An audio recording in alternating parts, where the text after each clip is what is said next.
শুনছো রহস্য রোমাঞ্চ 91.9 ফ্রেন্ডস FM এ।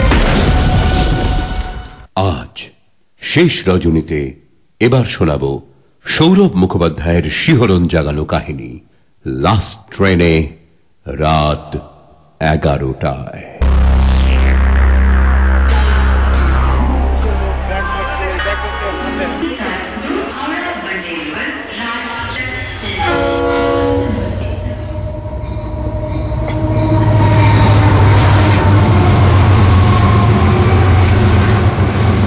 লোকটা মুড়ি সরি দিয়ে বসেই ছিল অনেকক্ষণ।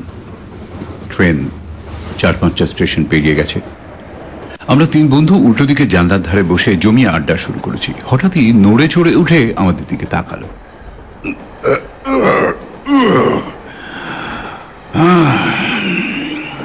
ভবিষ্যৎ আগে থেকে জানতে পারা যায় না বলছেন?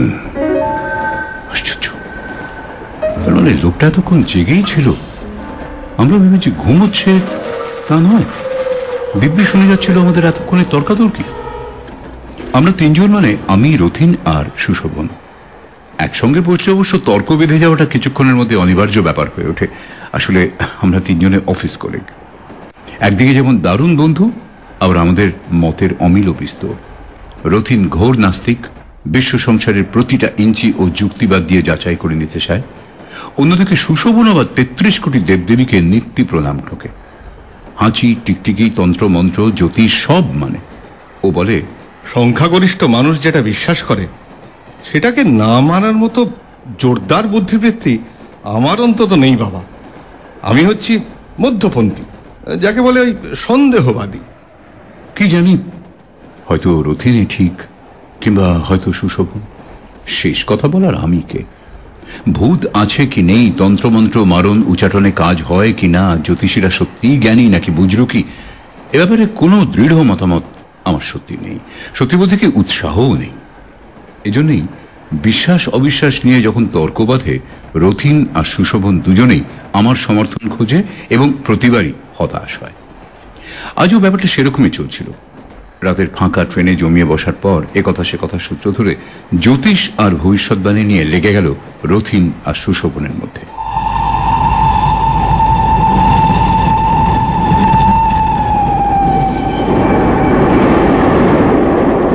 রাত বেশ গাঢ় হয়েছে। অফিসের সহকর্মীর বউ ভাতে নেমন্তন্ন খেয়ে ফিরছি আমরা। দৌড়তে দৌড়তে এসে ধরেছি লাস্ট ট্রেন। হাঁপাতে হাঁপাতে ফাঁকা কামরাটায় উঠে সুশোভনী প্রথম মন্তব্যটা করলো, ওহ লাক, একেই বলে লাক, বুঝলি রথিন? সেই শুরু। সেখান থেকে ডালপালা বেয়ে প্রথমটা আস্তে আস্তে, তারপর বিতর্ক একেবারে মগডালে চড়ে বসলো। সৌভাগ্য, দুর্ভাগ্য, জ্যোতিষ, সেখান থেকে ঠিকুজি, কুষ্টি, হাত দেখা, রত্নধারণ। রথিন সমস্ত কিছু ধাপ্পাবাজি আর কুসংস্কার বলে উড়িয়ে দিচ্ছে, আর সুশোভনও জোর গলায় পাল্টা বক্তব্য রাখছে। তার স্টকে আছে মক্ষম মক্ষম সব এক্সাম্পল। কোন সালে, কোন দেশে, কোন যোগী কিংবা জ্যোতিষী কি কি ভবিষ্যৎবাণী মিলিয়ে দিয়েছিলেন তার হাজারো বৃত্তান্ত। আর রথিন ধারালো যুক্তি দিয়ে সেগুলোকে খণ্ডন করার চেষ্টা করছে। আর আমি কোনো পক্ষেই নেই, কিংবা দুপক্ষেই আছি। মাঝে মাঝে এর হয়ে ঘাড় নাড়ছি, মাঝে মাঝে ওর হয়ে। রথিন তখন কথায় কথায় একবার সুশোভনকে মোটামুটি নক আউট করার মুখে জোরালো গলায় বলল, শোন, আজ পর্যন্ত কেউ নির্ভুলভাবে ভবিষ্যতের কথা বলতে পারেনি। সে হাত দেখেই হোক বা কোষ্ঠী গুণেই হোক, কিংবা তোমার ওই নস্ট্রাদামুসের মতো অলৌকিক দর্শন দিয়েই হোক। যেটুকু মিলেছে বলে প্রচার করা হয় তার অনেকটাই আলগা আলগা অনুমান আর কমন সেন্স। পুরো ব্যাপারটা চালাকিতে মুড়ে রাখা। এক্সও হতে পারে, ওয়াইও হতে পারে, সবটাই ব্যাখ্যা করার কৌশল। বিশ্বাসপ্রবণ মানুষ ওইসব কায়দাতেই ইমপ্রেসড হয়, ভাবে এই তো সত্যিই মিলে গেল। ঠিক সেই সময় ওদিকে জানলার ধার থেকে লোকটা আওয়াজ বের করল।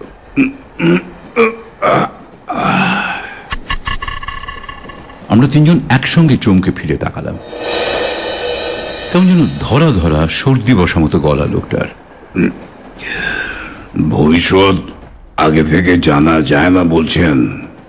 রথিন লোকটাকে একটু মেপে নিল। একটা কালচে ধূসর রঙের চাদর দিয়ে গা মাথা পুরো মুড়ে বসে আছে। মুখের যেটুকু দেখা যাচ্ছে তারও বেশিরভাগটাই কাঁচা পাকা দাড়িতে ভর্তি। বয়সও ঠিক বোঝা যাচ্ছে না, তবে 60-এর ওপর তো হবেই। সঙ্গে একটা ময়লা তেল চিটে ঝোলা ব্যাগ। প্রথম দেখায় ভব ঘুরে কিংবা পাগল মনে হওয়া বিচিত্র নয়। একটু তির্যক ভঙ্গিতে রথিন বলল, আপনি কি বলেন, জানা যায়? লোকটা একটু চুপ করে রইল, গলা খাঁকারে দিল বার দুই। একটু স্বগতোক্তির ঢঙে বলল,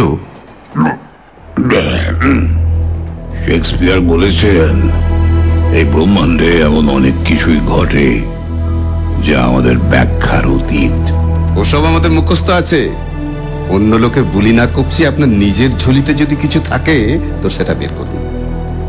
লোকটা রথিনের দিকে তাকিয়ে রইল কয়েক সেকেন্ড। হঠাৎ মুখটা একটু স্প্রেড করে হাসল।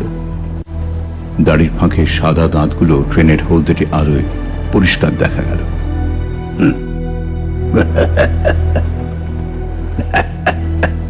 ভালো ভালো বলেছেন। নিজের ঝুলিতে। সত্যি জানেন, এই ঝুলিতে একটা জিনিস দেখাতে পারি আপনাদের। দেখার পর বলবেন ভবিষ্যতের কথা আগে থাকতে জানা যায় কি না। সুশোভন খুব উৎসাহিত মনে হলো। আপনি কি অ্যাস্ট্রোলজার? না না না, আমি কোনো লজার টজার নই। আমি খুবই তুচ্ছ লোক, বাউন্ডুলে বেকার বলেন আর কি, বুঝলেন কিনা। তবে গুরুর কৃপায় একটা বিদ্যে শেখা হয়েছিল, সেটুকু যদি আজ্ঞা করেন তো দেখাতে পারি।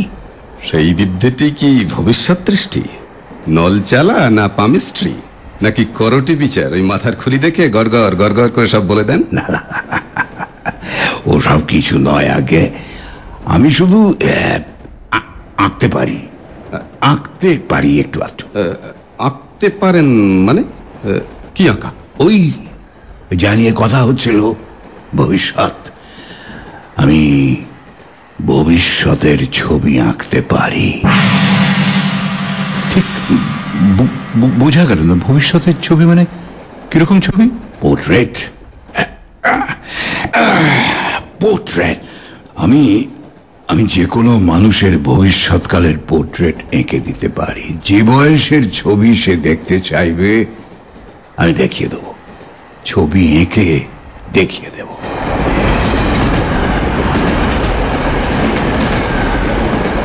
কিছুক্ষণ সবাই চুপ। তারপর সুশোভনী প্রথম কথাটা বলল, ভেরি ইন্টারেস্টিং।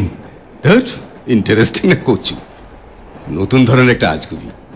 যে কোনো বয়সের ছবি, অল ওকেস। আমি তাকে থামিয়ে দিয়ে লোকটার দিকে তাকালাম। লোকটার ঝোলাটা কোলে তুলে নিয়েছে। একটু আগে বলেছিল ওই ঝোলার মধ্যে কিছু একটা জিনিস আছে। ওটার দিকে ইঙ্গিত করে বললাম, আপনার ওই ঝোলার মধ্যে কি আঁকার সরঞ্জাম আছে? সরঞ্জাম তেমন কিছু নয়, একটা ড্রয়িং প্যাড আছে আর একটা পেন্সিল। ওটুকুই গুরুজির দান। এই গুরুজিটি কে বলুন তো? এরকম আশ্চর্য ক্ষমতা যিনি দান করতে পারেন, তার তো ওয়ার্ল্ড ফেমাস হওয়ার কথা। আর আপনারও তো যশ কিংবা অর্থের জন্য বিদ্যা নয়।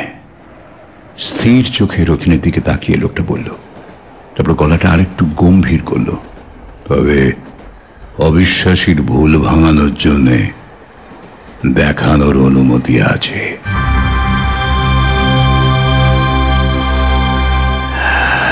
আর আমার গুরুজির নাম শুনলে কেউই চিনবেন না। তিনি বরাবর লোকালয় থেকে দূরে নির্জন বাসে জীবন কাটিয়ে গিয়েছেন।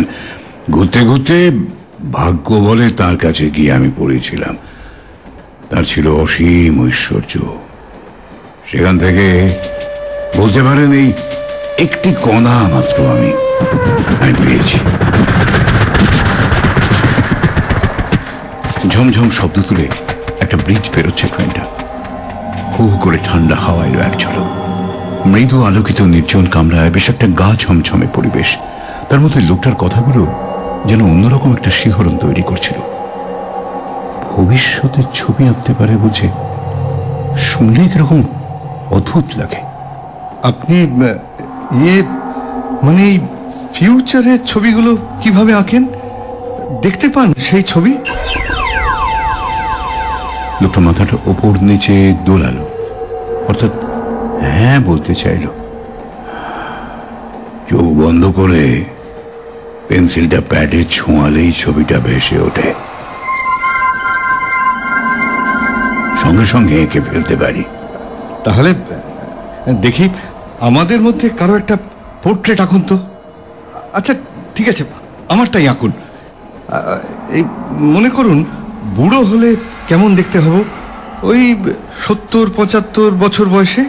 ওভাবে হবে না, ওভাবে হয় না। এই প্যাডে আপনাকে নিজের হাতে লিখতে হবে ঠিক কোন সময়ের ছবি আপনি চাইছেন, সাল, তারিখ, এমনকি ঘন্টা মিনিট পর্যন্ত। মহাকাল, অনন্ত, একটা কোনো বিন্দু নির্দিষ্ট করে দিন। লোকটা প্যাড আর পেন্সিল বের করে সুশোভনের দিকে বাড়িয়ে দিল। মনে মনে হিসেব করে নিয়ে একটু নার্ভাস হাতে প্যাডের এক কোনায় সুশোভন লিখল 22শে অগস্ট 2060। মানে তখন ওর বয়স দাঁড়াবে 76 বছর। আরো লিখুন, ঘন্টা লিখুন, মিনিট লিখুন। আমাদের দিকে তাকিয়ে একটু অপ্রতিভের মতো হাসলো সুশোভন, তারপর লিখল রাত 9:15। যত সব ধাপ্পাবাজি, যা তা কিছু একটা এঁকে দেখিয়ে দেবে। আমি আগাগোড়া লোকটাকে দেখছিলাম, পেন্সিলটা প্যাডে আলতো করে ছুঁয়ে রেখে নিষ্পলক চোখে সুশোভনের দিকে তাকিয়ে আছে। আধ মিনিট, 1 মিনিট, আস্তে আস্তে দুটো চোখের পাতা নেমে আসছে, যেন সম্মোহিত হয়ে ঘুমিয়ে পড়ছে ও। আশ্চর্য, ওই চোখ বোঝা অবস্থাতে খসখস করে পেন্সিল চালাচ্ছে প্যাডের উপরে লোকটা। আর কি দ্রুত টান, ক্ষিপ্র বেগে পেন্সিল ছুটে বেড়াচ্ছে হাতের কাগজের উপর। কতক্ষণ লাগলো? 2 মিনিটও নয়। চোখ খুলে ফেলল লোকটা, প্যাডটা বাড়িয়ে দিল সুশোভনের দিকে। আমরা তিনজনেই ঝুঁকে পড়লাম। এক শীর্ণ বৃদ্ধের মুখ, মাথার সামনের দিকে অনেকটা টাক, চোয়ালগুলো ভেতরের দিকে বসে গেছে, সারা মুখে মাকড়সার জালের মতো বলি রেখা, চোখে মোটা কাঁচের চশমা। আমি পেইন্টিং বা ড্রয়িং এর কিছুই তেমন বুঝি না, কিন্তু এটুকু নিশ্চিত এই লোকের হাত অত্যন্ত পাকা, বলিষ্ঠ রেখার কয়েকটা আঁচড় মাত্র, তার মধ্যে ছবিটা যেন একেবারে জীবন্ত হয়ে উঠেছে। কিন্তু এই কি সত্যর অর্থ সুশোভন? কি প্রমাণ আছে যে এটাই ওর ফিউচারের চেহারা? টাক পড়ার কোনো লক্ষণই নেই এখনো পর্যন্ত। আর মুখটা এরকম যে শুকনো আমসত্ত্বর মতোই হবে তার কোনো গ্যারান্টি আছে কি? আরে ও তো মোটা থপথপ হয়ে যেতে পারে। সন্দেহটা এরকম যে আমারও হচ্ছিল না তা নয়, সবচেয়ে বড় কথা এই ছবির যথার্থতা এক্ষুনি প্রমাণ করবার কোনো উপায়ও নেই। আচ্ছা, তাহলে এটা সত্যি মেলে কিনা সেটা দেখার জন্য তো আমাদের আরো প্রায় 50 বছর অপেক্ষা করতে হবে। না, হবে না। হ্যাঁ, উনি যা এঁকেছেন 100% অ্যাকুরেট। বাবা বাবা, তুইও তো দেখছি একেবারে ভবিষ্যৎ দৃষ্টি পেয়ে গেছিস। হ্যাঁ, সার্টিফিকেট দিচ্ছিস কোন গ্রাউন্ডে? তুই নিজের 75 বছরের চেহারাটা দেখতে পাচ্ছিস? না না, শোন, আমি আমার দাদামশাইকে দেখেছি। মায়ের বাবা মারা গিয়েছেন 7 বছর আগে। সবাই বলে আমাকে নাকি তারই মতো দেখতে। ঠিকই বলে, আমিও তার ইয়াং বয়সের ছবি দেখেছি। আদল একেবারে স্পষ্ট, এবং তারও মাথায় ঘন চুল ছিল তখন। তারপরে 45-এর পর মারা গিয়েছেন 78 বছর বয়সে। প্রায় হুবহু এই চেহারাই দাঁড়িয়েছিল। ছবিটার দিকে আঙুল তুলে দেখালো সুশোভন। রতিন একটু থমকে গেল, তবে ভুরু দুটো কুঁচকে বলল, I don't believe it. Yes, I don't believe. এই তুই জল মেশাচ্ছিস যাতে করে ব্যাপারটাকে দাঁড় করানো যায়। আমাকে তুই ডাউন করার জন্য ইচ্ছে করে বানিয়ে তুলছিস এটা। না না না, একদম নয়, বিশ্বাস কর, সত্যি।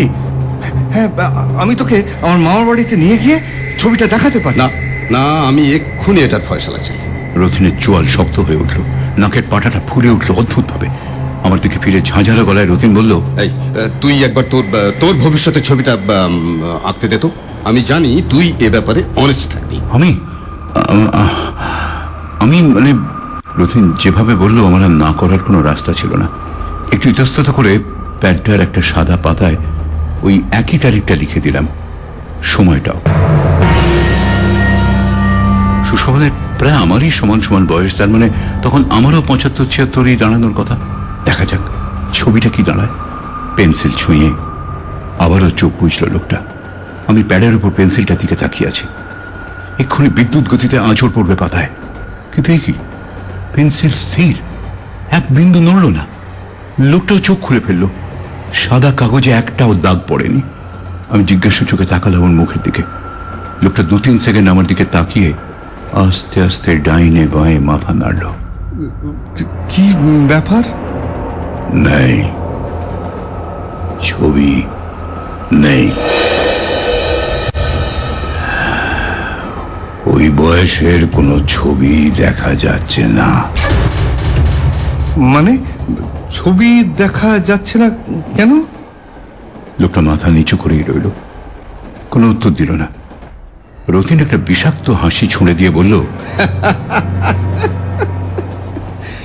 তার মানে আর আঁকতে সাহস হচ্ছে না? যদি ফেসে যা। দাঁড়া দাঁড়া দাঁড়া, এক মিনিট। আচ্ছা, আপনি কি বলতে চাইছেন ওই বয়স পর্যন্ত আমি আর বেঁচে থাকবো না? তাই কি ছবি? তাই, বাস্তবিক তাই দাঁড়াচ্ছে।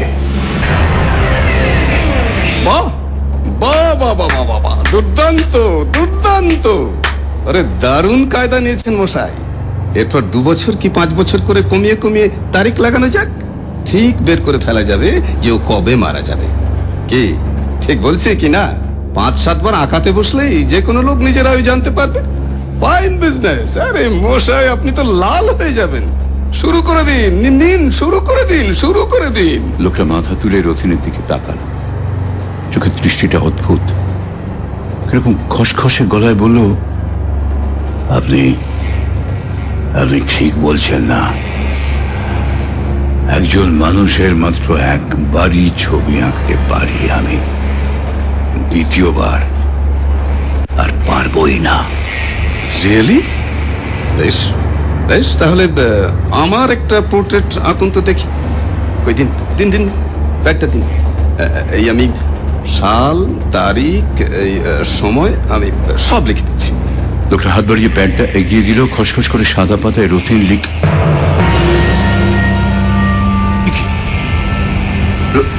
রথিন, কি লিখেছিস সেটা? আরে ভবিষ্যতের কোন একটা সময় চাইছে। আরে এ তো আজকের তারিখ। রথিন মুখ বেঁকিয়ে হাসলো একবার, তারপর বাঁ হাতের ঘড়িটা দেখালো, 11:15। ভবিষ্যতের সময় আমি দিচ্ছি ব্রাদার, রাত 11টা।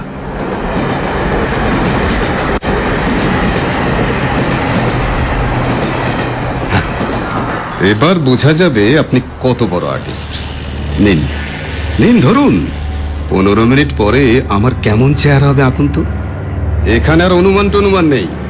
ট্রেন থেকে নামার আগেই মিলিয়ে নেওয়া যাবে যে চোখ বুজে ভবিষ্যৎ দেখে আপনি কেমন ছবি আঁকেন।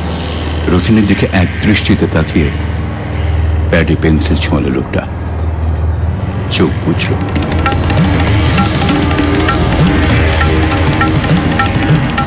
এবং সঙ্গে সঙ্গে খুলে ফেলল চোখ। পেন্সিল এক বিন্দু নড়েনি। আমার বুকের মধ্যে হাতুড়ির ঘা পড়ছে। সুশোভন অস্ফুট একটা আর্তনাদ করে ফেলল। রথিন উঠে দাঁড়ালো, প্রচন্ড উত্তেজিত, কাঁপছে রথিন। কি বলতে চান আপনি? What do you mean? আমি ঠিক বুঝতে পারছি না। আমি দেখতে পেলাম না। ছবি আমি দেখতে পেলাম না। দেখতে পেলেন না মানে? ইয়ার কি? এতক্ষণ এত লম্বা চওড়া লেকচার দিয়ে গেলেন, গুরুর কৃপা, অলৌকিক বিদ্যে, কি বলতে চাইছেন আপনি? বলুন বলুন, কি বলতে চাইছেন আপনি? 15 মিনিটের মধ্যে আমি মারা যাবো? আমি কিচ্ছু বলছি না, কিন্তু ছবি কাগজের পাতায় না ফুটলে সেই রকমই মানে দাঁড়ায়। যাক, অনেকক্ষণ অহেতুক খানিকটা বাজে সময় কাটলো আপনাদের। আমি চলি, আমি পরের স্টেশনে নামবো। না না, আগে আপনি এটার মীমাংসা করে যাবেন। তবে আগে স্বীকার করুন যে আপনি একজন চোর। আমাদের বুজরুকে দিয়ে আপনি ঠকাতে চাইছিলেন। রতিনের হাতে মুঠো শক্ত হয়ে উঠল, কপালের শিরা ফুলে দপদপ করছে। এগোতে এগোতে দরজার কাছে গিয়ে দাঁড়ালো লোকটা। আবার একটা ব্রিজ বেরোচ্ছে ট্রেন।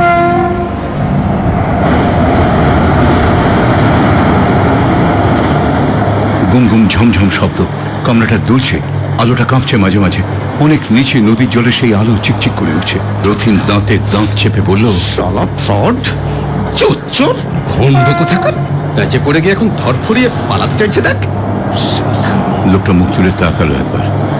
ঝমঝম শব্দের মধ্যে আমরা শুনলাম সে বলছে, 15 মিনিট কিন্তু পেরিয়ে যায়নি এখনো। তবে রে শালা এখনো তার পাচ্ছিস? তোকে আমি চাপা একটা ক্রুদ্ধ গর্জন করে হুড়মুড়িয়ে লোকটাকে ধরতে গেল রথিন। লোকটা দরজার দিক থেকে আরেকটু সরে গেল, আর রথিন, আমরা দেখলাম রথিন লাফিয়ে যেতে গিয়ে কামরার মেঝে উঁচু হয়ে থাকা একটা লোহায় হোঁচট খেলো। ভারসাম্য হারিয়ে দরজার দিকে আছড়ে পড়লো রথিনের শরীরটা। আর ঠিক সেই সময় ট্রেনটাও প্রচন্ড দুলে উঠলো একবার। টপ করে আলোটাও গেল নিভে 1 সেকেন্ডের জন্য।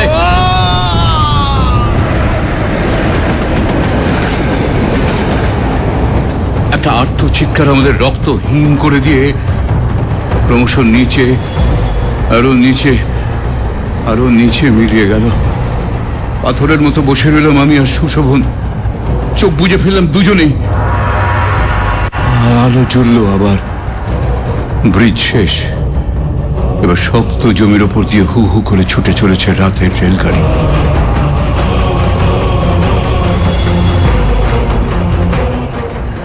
চোখ খুললাম, দরজার কাছে কেউ নেই, না রথিন না সেই লোকটা, শুধু হাওয়া। সবেগে ঝাপটা মেরে যাচ্ছে তীব্র হাওয়া।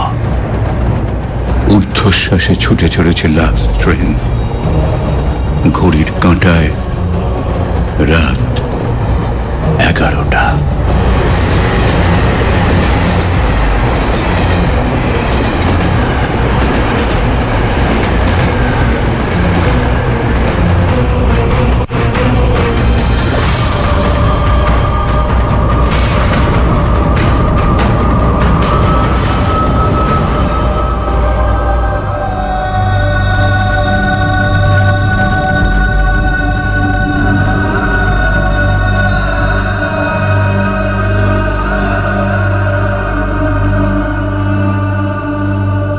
ঠিক এই ট্রেনের মতোই ছুটে চলবে সময়, কখনো অন্ধকার, কখনো আলোর ঢেউ পেরিয়ে।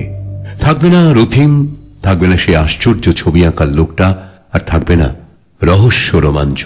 আসছে, সে আসছে। আজকের শেষ গল্প, লাস্ট ট্রেনে রাত 11টায় কারা কারা উঠেছিল এই সব চরিত্র হয়ে তাদের একটু পরিচয় দিয়ে দিই। রথিন বিমল কোনার, সুশোভন প্রসেনজিৎ ঘোষ, আর ওই আশ্চর্য ছবি আঁকা লোকটা আর গল্প বলা আমি, দুটোই আমি, সতীনাথ মুখোপাধ্যায়।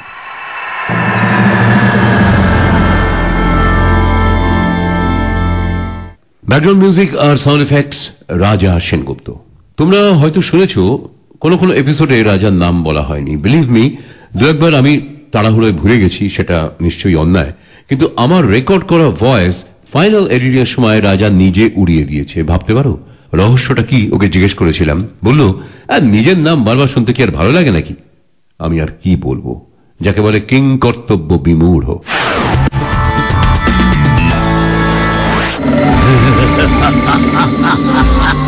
শুনছো রহস্য রোমাঞ্চ। মিলেছে বলে প্রচার করা হয় তার অনেকটাই আলগা আলগা অনুমান আর কমন সেন্স। পুরো ব্যাপারটা চালাকিতে মুড়ে রাখা। এক্সও হতে পারে, ওয়াইও হতে পারে, সবটাই ব্যাখ্যা করার কৌশল। বিশ্বাসপ্রবণ মানুষ ওইসব কায়দাতেই ইমপ্রেসড হয়, ভাবে এই তো সত্যিই মিলে গেল। ঠিক সেই সময় ওদিকে জানলার ধার থেকে লোকটা আওয়াজ বের করল।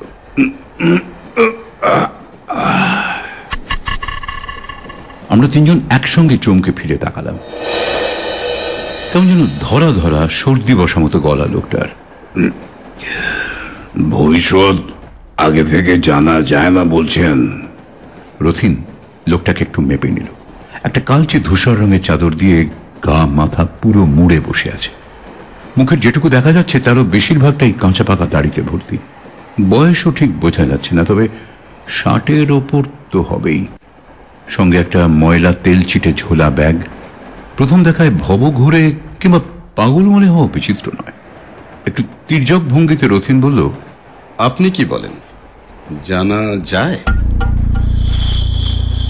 লোকটা একটু চুপ করে রইল, গলা খাঁকারে দিল বার দুই। একটু স্বগতোক্তির ঢঙে বলল, শেক্সপিয়ার বলেছেন এই ব্রহ্মাণ্ডে এমন অনেক কিছুই ঘটে যা আমাদের ব্যাখ্যার অতীত। ওসব আমাদের মুখস্থ আছে। অন্য লোকের বুলি না কপছি, আপনার নিজের ঝুলিতে যদি কিছু থাকে তো সেটা বের করুন। লোকটা রথিনের দিকে তাকিয়ে রইল কয়েক সেকেন্ড। হঠাৎ মুখটা একটু স্প্রেড করে হাসল। দাড়ির ফাঁকে সাদা দাঁতগুলো ট্রেনের হলদেটে আলোয় পরিষ্কার দেখা গেল।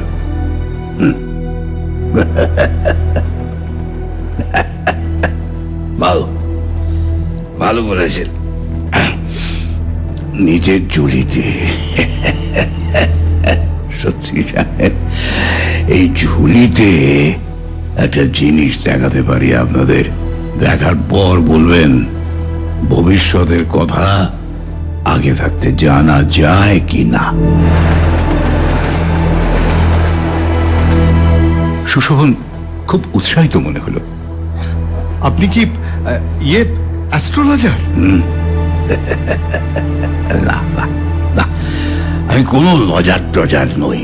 আমি খুবই তুচ্ছ লোক, বাউন্ডুলে বেকার বলেন আর কি, বুঝলেন কিনা। তবে গুরুর কৃপায় একটা বিদ্যে শেখা হয়েছিল, সেটুকু যদি আজ্ঞা করেন তো দেখাতে পারি। সেই বিদ্যেটি কি ভবিষ্যৎ দৃষ্টি, নল চালা না পামিস্ট্রি, নাকি করটি বিচার? ওই মাথার খুলি দেখে গড়গড় গড়গড় করে সব বলে দেন? না, ও সব কিছু নয়। আগে আমি শুধু আঁকতে পারি, আঁকতে পারি একটু আধটু। আঁকতে পারেন মানে? কি আঁকা? ওই জানিয়ে কথা হচ্ছিল ভবিষ্যৎ। আমি ভবিষ্যতের ছবি আঁকতে পারি। ঠিক বোঝা গেল না। ভবিষ্যতের ছবি মানে কিরকম ছবি? পোর্ট্রেট। পোর্ট্রেট। আমি যে কোনো মানুষের ভবিষ্যৎকালের পোর্ট্রেট এঁকে দিতে পারি। যে বয়সের ছবি সে দেখতে চাইবে আমি দেখিয়ে দেব, ছবি এঁকে দেখিয়ে দেব।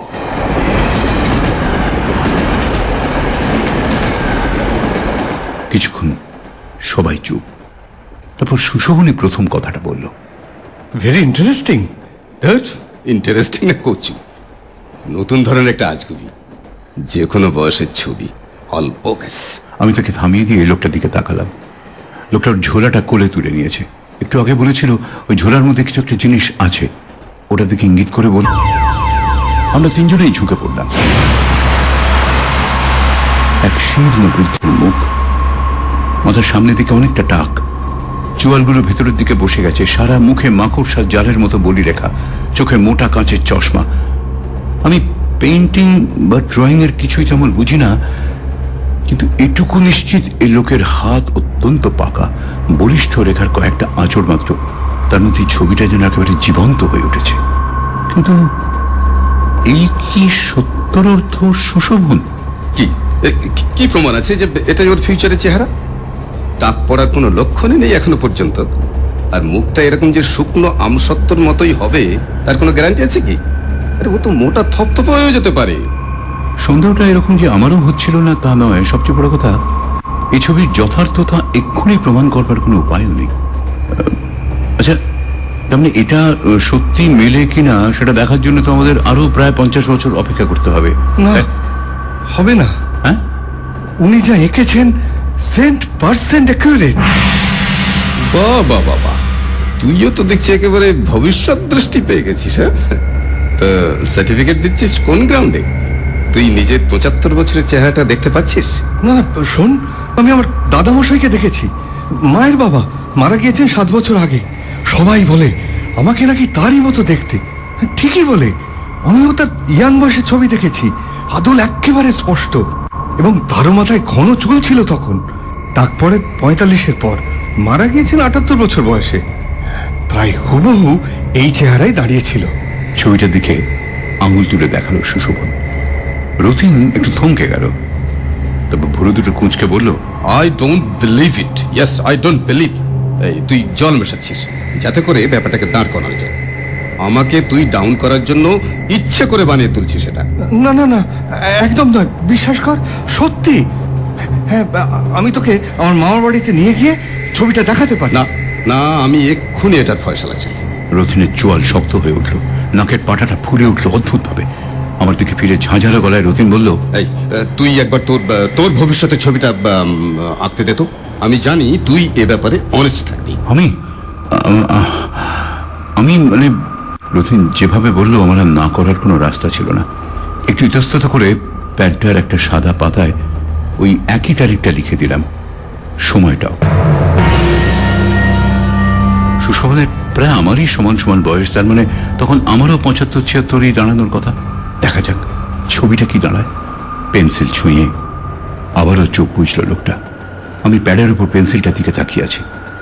এক্ষুনি বিদ্যুৎ গতিতে আঁচড় পড়বে পাতায়, কিন্তু এই কি, পেন্সিল স্থির, এক বিন্দু নড়ল না। লোকটাও চোখ খুলে ফেলল, সাদা কাগজে একটাও দাগ পড়েনি। আমি জিজ্ঞাসা চোখে তাকালাম ওর মুখের দিকে। লোকটা 2-3 সেকেন্ড আমার দিকে তাকিয়ে আস্তে আস্তে ডাইনে বাঁয়ে মাথা নাড়ল। কি ব্যাপার? নেই, ছবি নেই। ওই বয়সের কোনো ছবি দেখা যাচ্ছে না। মানে ছবি দেখা যাচ্ছে না কেন? লোকটা মাথা নিচু করেই রইল, কোনো উত্তর দিল না। রতিন একটা বিষাক্ত হাসি ছুঁড়ে দিয়ে বলল, তার মানে আর আঁকতে সাহস হচ্ছে না? যদি ফেসে যা। দাঁড়া দাঁড়া দাঁড়া, এক মিনিট। আচ্ছা, আপনি কি বলতে চাইছেন ওই বয়স পর্যন্ত আমি আর বেঁচে থাকবো না? তাই কি ছবি? তাই, বাস্তবিক তাই দাঁড়াচ্ছে।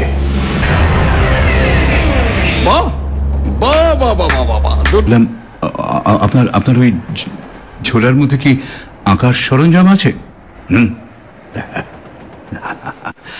সরঞ্জাম তেমন কিছু নয়, একটা ড্রয়িং প্যাড আছে আর একটা পেন্সিল, ওটুকুই গুরুজির দান। এই গুরুজিটি কে বলুন তো? এরকম আশ্চর্য ক্ষমতা যিনি দান করতে পারেন, তার তো ওয়ার্ল্ড ফেমাস হওয়ার কথা। আর আপনারও তো যশ কিংবা অর্থের জন্য বিদ্যা নয়। স্থির চোখে রতিনের দিকে তাকিয়ে লোকটা বলল, তারপর গলাটা আরেকটু গম্ভীর করল, তবে অবিশ্বাসীর ভুল ভাঙানোর জন্য দেখানোর অনুমতি আছে।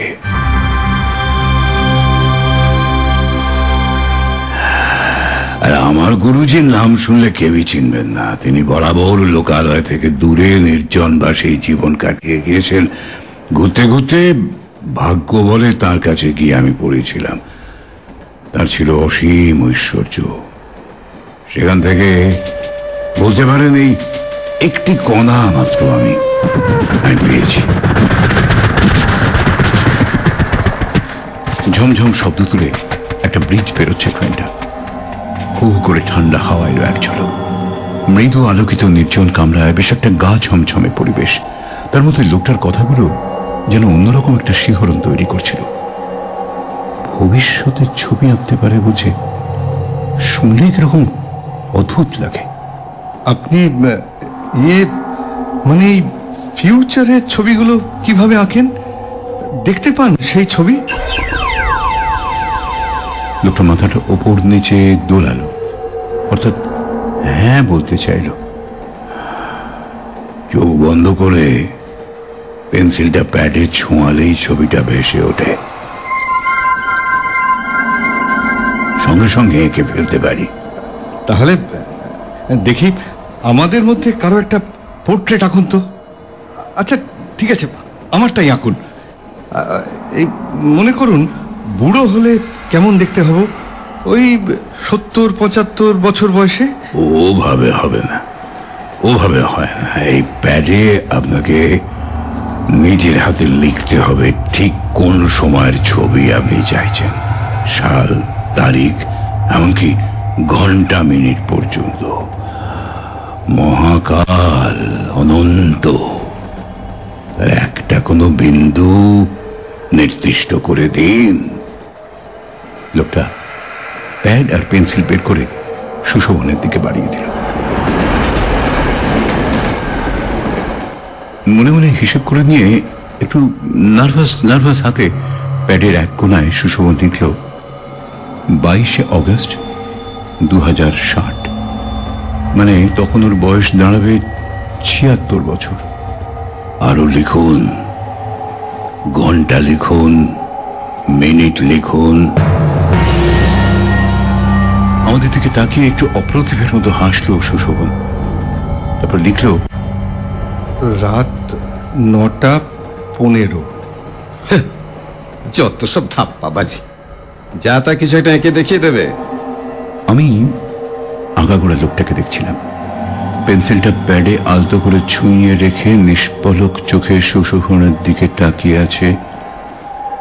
আধ মিনিট, 1 মিনিট, আস্তে আস্তে দুটো চোখের পাতা নেমে আসছে, যেন সম্মোহিত হয়ে ঘুমিয়ে পড়ছে ও।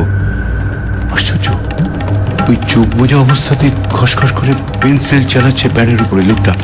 আর কি দ্রুত টান, ক্ষিপ্র বেগে পেন্সিল ছুটে বেড়াচ্ছে হাতের কাগজের উপর। কতক্ষণ লাগলো? 2 মিনিটও নয়। চোখ খুলে ফেলল লোকটা, প্যাডটা বাড়িয়ে দিল সুশোভনের দিকে। দুর্দান্ত, দুর্দান্ত! আরে দারুণ কায়দা নিয়েছেন মশাই। এরপর 2 বছর কি 5 বছর করে কমিয়ে কমিয়ে তারিখ লাগানো যাক, ঠিক বের করে ফেলা যাবে যে ও কবে মারা যাবে। কি ঠিক বলছে কি না? 5-7 বার আঁকাতে বসলেই যে কোনো লোক নিজেরাই জানতে পারবে। Fine business. আরে মশাই, আপনি তো লাল হয়ে যাবেন। শুরু করে দিন, নিন, শুরু করে দিন, শুরু করে দিন। লোকটা মাথা তুলে রথিনের দিকে তাকাল। চোখের দৃষ্টিটা অদ্ভুত। এরকম খসখসে গলায় বলল, আপনি ঠিক বলছেন না। একজন মানুষের মাত্র একবারই ছবি আঁকতে পারি আমি, দ্বিতীয়বার আর পারবই না। রিয়েলি? বেশ বেশ, তাহলে আমার একটা পোর্ট্রেট আঁকুন তো দেখি। কই দিন দিন দিন, ব্যাগটা দিন। এই আমি সাল, তারিখ, এই সময় আমি সব লিখে দিচ্ছি। লোকটা হাত বাড়িয়ে প্যাডটা এগিয়ে দিল। খসখস করে সাদা পাতায় রথিন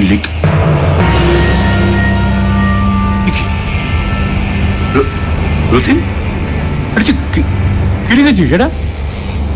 আরে ভবিষ্যতের কোন একটা সময় চাইছে। আরে এ তো আজকের তারিখ।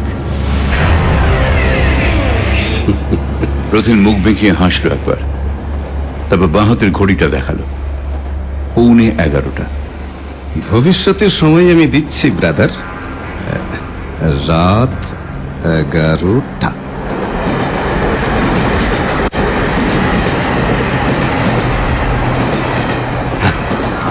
এবার বোঝা যাবে আপনি কত বড় আর্টিস্ট। নিন নিন, ধরুন। 15 মিনিট পরে আমার কেমন চেহারা হবে আঁকুন তো। এখানে আর অনুমান টনুমান নেই। ট্রেন থেকে নামার আগেই মিলিয়ে নেওয়া যাবে যে চোখ বুঝে ভবিষ্যৎ দেখে আপনি কেমন ছবি আঁকেন। রথিনের দিকে এক দৃষ্টিতে তাকিয়ে প্যাডে পেন্সিল ছোঁয়ালো লোকটা। চোখ বুঝল।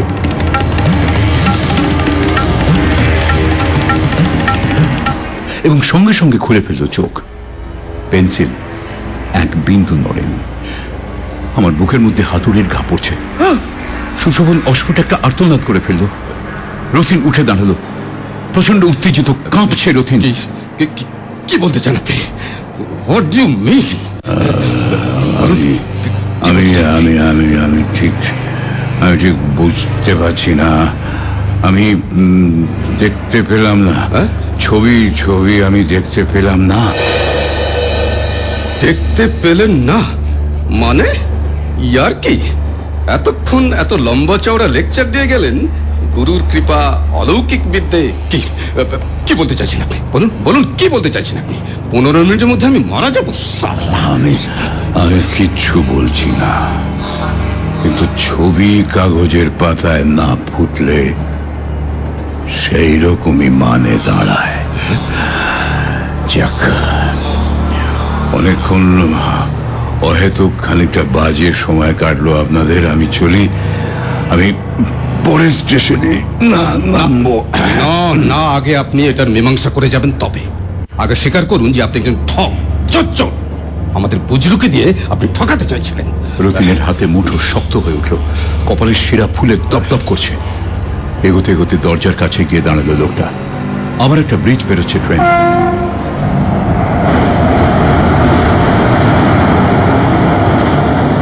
গুম গুম ঝমঝম শব্দ, কামরাটা দুলছে, আলোটা কাঁপছে মাঝে মাঝে। অনেক নিচে নদীর জলে সেই আলো চিকচিক করে উঠছে। রথিন দাঁতে দাঁত চেপে বলল, শালা ফ্রড, চোর, ভণ্ড কোথাকার। বেঁচে পড়ে গিয়ে এখন ধরফড়িয়ে পালাতে চাইছে। দেখ। লোকটা মুখ তুলে তাকালো একবার। ঝমঝম শব্দের মধ্যে আমরা শুনলাম সে বলছে,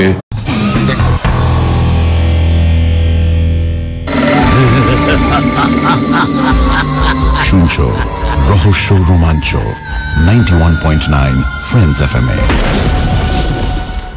আজ শেষ রজনীতে এবার শোনাবো সৌরভ মুখোপাধ্যায়ের শিহরণ জাগানো কাহিনী, লাস্ট ট্রেনে, রাত 11টায়।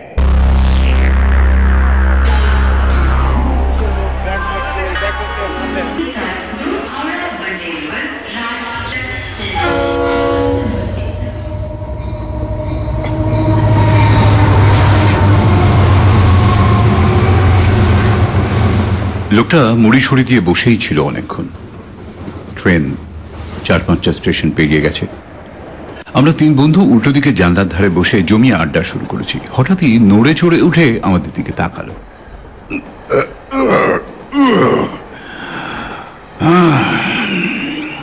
ভবিষ্যৎ আগে থেকে জানতে পারা যায় না বলছেন? আশ্চর্য, তার মানে লোকটা এতক্ষণ জেগেই ছিল। আমরা ভেবেছি ঘুমোচ্ছে, তা নয়। দিব্যি শুনে যাচ্ছিল আমাদের এতক্ষণে তর্কাতর্কি। আমরা 3 জন, মানে আমি, রথিন আর সুশোভন, একসঙ্গে বসলে অবশ্য তর্ক বেঁধে যাওয়াটা কিছুক্ষণের মধ্যে অনিবার্য ব্যাপার হয়ে ওঠে। আসলে আমরা 3 জনে অফিস কলিগ। একদিকে যেমন দারুণ বন্ধু, আবার আমাদের মতের অমিল বিস্তর। রথিন ঘোর নাস্তিক, বিশ্ব সংসারের প্রতিটা ইঞ্চি ও যুক্তিবাদ দিয়ে যাচাই করে নিতে চায়। অন্যদিকে সুশোভন আবার 33 কোটি দেবদেবীকে নিত্যি প্রণাম ঠোকে। হাঁচি, টিকটিকি, তন্ত্রমন্ত্র, জ্যোতিষ সব মানে। ও বলে, সংখ্যাগরিষ্ঠ মানুষ যেটা বিশ্বাস করে সেটাকে না মানার মতো জোরদার বুদ্ধিবৃত্তি আমার অন্তত নেই বাবা। আমি হচ্ছি মধ্যপন্থী, যাকে বলে ওই সন্দেহবাদী। কি জানি, হয়তো রথিনই ঠিক, কিংবা হয়তো সুশোভন। শেষ কথা বলার আমি কে? ভূত আছে কি নেই, তন্ত্রমন্ত্র মারণ উচ্চাটনে কাজ হয় কি না, জ্যোতিষীরা সত্যিই জ্ঞানী নাকি বুজরুকি, এ ব্যাপারে কোনো দৃঢ় মতামত আমার সত্যি নেই। সত্যি বলতে কি উৎসাহও নেই। এজন্যই বিশ্বাস অবিশ্বাস নিয়ে যখন তর্ক বাঁধে, রথিন আর সুশোভন দুজনেই আমার সমর্থন খোঁজে এবং প্রতিবারই হতাশ হয়। আজও ব্যাপারটা সেরকমই চলছিল। রাতের ফাঁকা ট্রেনে জমিয়ে বসার পর একথা সে কথা সূত্র ধরে জ্যোতিষ আর ভবিষ্যৎবাণী নিয়ে লেগে গেল রথিন আর সুশোভনের মধ্যে।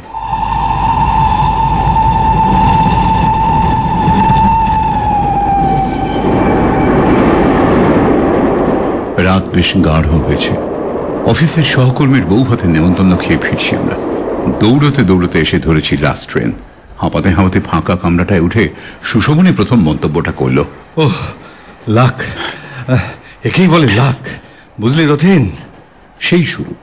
সেখান থেকে ডালপালা বেয়ে প্রথমটা আস্তে আস্তে, তারপর বিতর্ক একেবারে মগডালে চড়ে বসলো। সৌভাগ্য, দুর্ভাগ্য, জ্যোতিষ, সেখান থেকে ঠিকুজি, কুষ্টি, হাত দেখা, রত্নধারণ।